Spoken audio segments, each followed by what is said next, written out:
Hello, how's it going? I posted on my TikTok and on YouTube Shorts that I would be making a tutorial on fall bass fishing. I'm not the best at it, but I do pretty good around this time of year. In case you're wondering, I am on a deer stand, but it's middle of the day and I ain't seen anything, so I'm not too worried about being loud right now. So, fall bass fishing. Let's not do that again.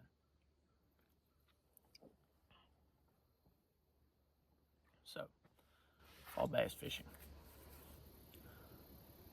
can be difficult, can also be super duper easy.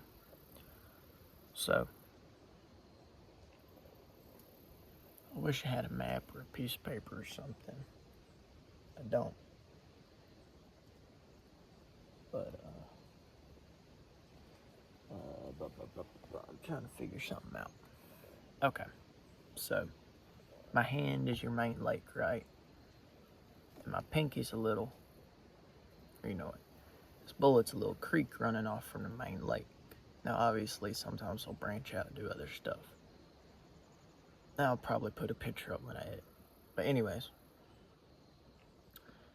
the bass during fall fishing, keep in mind they're getting ready for winter. It's getting cold, water's getting colder.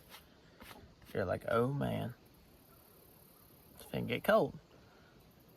So they do one last hoorah of eating, and what they do is they chase a bunch of shad into these creeks. And it's not just shad, it can also be brim and other bass forage. But 90% of the time during the fall, it is shad that they are chasing into those creeks. So they'll chase those shad into the creeks and feed on them. Sometimes early morning, sometimes middle of the day, sometimes evening. That really depends on your specific lake that you fish. Like for me, they like to go during the middle of the day when the sun comes out and hits that water, gets it real hot, you know? So that's when, for me personally, the lakes I fish, that's when they like to chase the shad.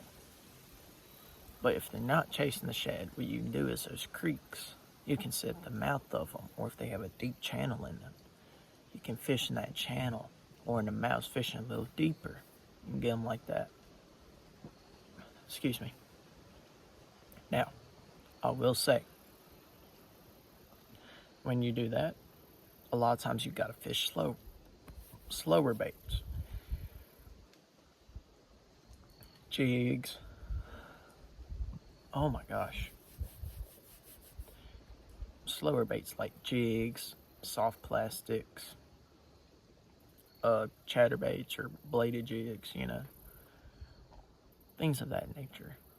And sometimes you can get a rattle trap and kind of you're fishing running along the bottom like this right here. Just do it slow and run in along the bottom.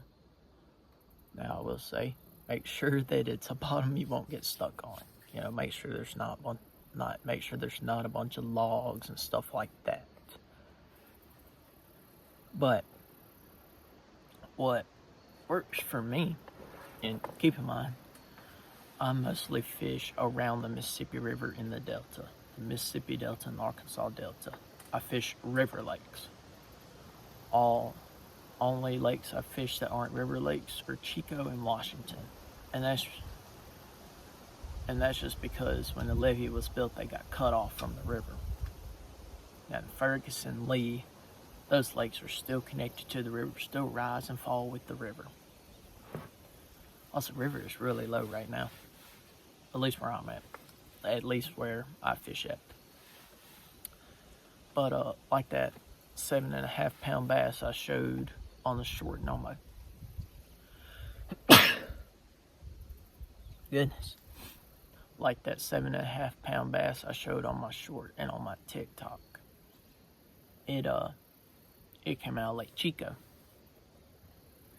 But Lake Chico is also known to be a good bass lake. And I will say, I did not catch that bass in the creek. I caught it off of a dock. But the dock I caught it off of had rocks and grass and all kinds of stuff. And it was also a shallow dock. I think I caught that big fish in like 4 foot of water. 4 or 5 foot of water. Something like that. Because I was using a 6 foot running crankbait, and it was tapping along the bottom, you know. But he was sitting by some posts. Got it. I was using I believe the color is Frisky Minnow.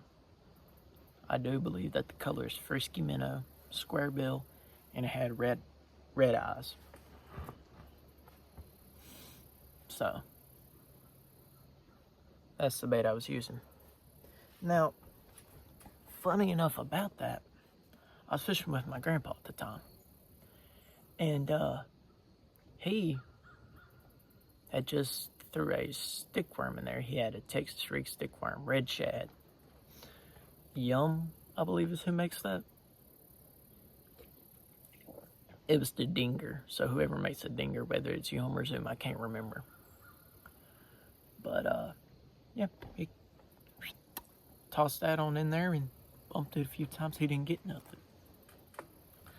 But when I threw that shad colored bait, he bit. Or I guess I should say she. It's usually the female bass that get that big, so she bit it.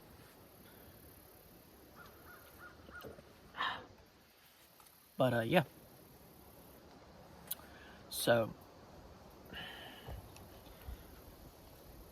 that's how I know. I mean, that's one way I know. That just kind of proved it to myself. I knew they'd be foraging on shad around this time of year. No. Take that, I caught it with the crankbait with a grain of salt. Because most everything else I've been catching with the crankbait's been about 1, 2, 3 pounds at the most, you know? Normal crankbait fish. When you catch a big one on crankbait, you either know where they are, or you got lucky. And I got lucky. Because I'm no pro. Now, I will say, I don't know this for sure. I've tried it, it's worked. Around this time of year before, around this time of year it hasn't.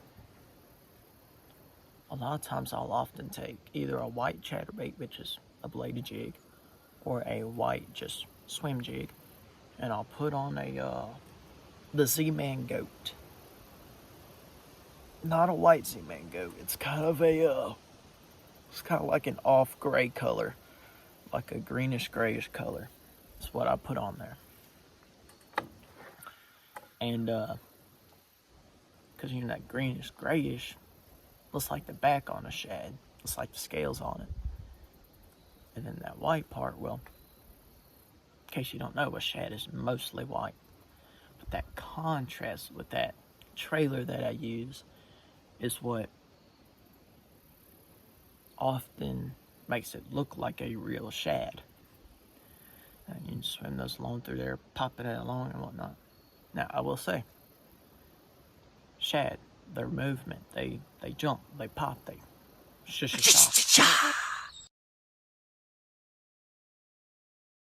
Bink, bink, reel it, bink, bink, reel it a little bit, bink, bink, reel it, you know? Stuff like that. And don't worry, I'll put up a bunch of pictures of everything after I'm done. And it's not Z-Man. Sorry. Z-Man is the jig I use. It is a 6th Sense type of trailer that I use. If I'm not mistaken, I think I have some in my truck. If I do, well, I know I have some in the boat anyways. But I will most definitely take a picture of them to show to y'all. And I'll put all that in the video and stuff. I'll put all the baits and whatnot I'm talking about in the video. But yeah, that's kind of like my little tip on fall bass fishing. I would recommend using a crankbait when you can actively see them chasing shad, either a crankbait or a rattle trap. That's for the southern United States. I can't speak for anywhere else. Never fished anywhere else. But I would imagine if you're up north with them big mountain lakes, you know, North Carolina, Tennessee. I guess that's not really up north. Anyways, if you're fishing mountain lakes that had those big rocks and those big drop-offs, then, now I don't know, I've never fished them, so take this with a grain of salt. But I would honestly say, what I would do, I would use a jerk bait. I'd use a shallow running jerk bait and just like right above a ledge or right above a drop-off. But like I said, I've never fished mountain lakes or anything like that. Or, I take that back. I did one time when I was 5, but man, I was 5 years old. Yeah. And then once they stop chasing, that's when I like to slow it down, go a little deeper. The jigs, the chatterbaits, the slow fishing or rattle trap. Or you can get a big crankbait, like a pretty decent sized crankbait that's deep running. Have it go down there. There went a bird. I don't know how well that would do, personally.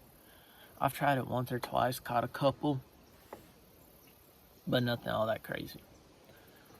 Now, I will say, there is no surefire tutorial to tell you how to catch fish. It's never going to work. There can be suggestions, there can be hints given, but one of the biggest parts of bass fishing, it changes all the time. It's almost impossible to know what exactly they're going to do and when they are going to do it. It's part of the love of it, you know? Part of a chase. But, yeah. I think that's about all I got from a little fall fishing tutorial.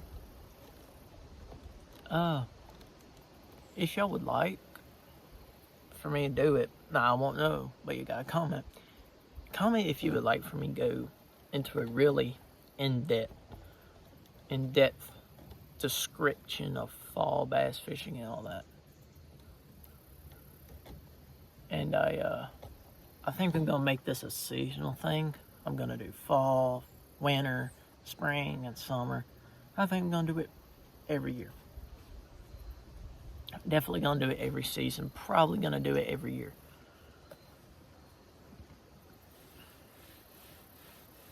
But yeah, that's about all I got as a fall bass fishing tutorial. I might upload another video of me. Man, I'm not good at the speaking stuff. I might upload another video of me like fishing. Well, not of me fishing, but of describing how to fish the channels and the ledges and all that I talked about here. I know nobody watches these, but that's my tutorial on fall bass fishing. Comment if you like other tutorials and whatnot, and let me know how it went. You know, if you watch this, try some of the techniques. If you go catch a fish, come back and drop a like. Or subscribe, man. Leaves are pretty out here. But, you know, I'm young. I'm trying to do what I love. I want to bass fish for a living. And I know that this right here is one step closer to it. So I'm not begging for subscribes or likes or anything like that. But genuinely, if you do enjoy the content and stuff, just try and help grow my channel a little bit, you know? Alright. Yeah, that is my tutorial on fall bass fishing. So, next tutorial, I think I'll do it on ledges and canals. And I will see y'all later.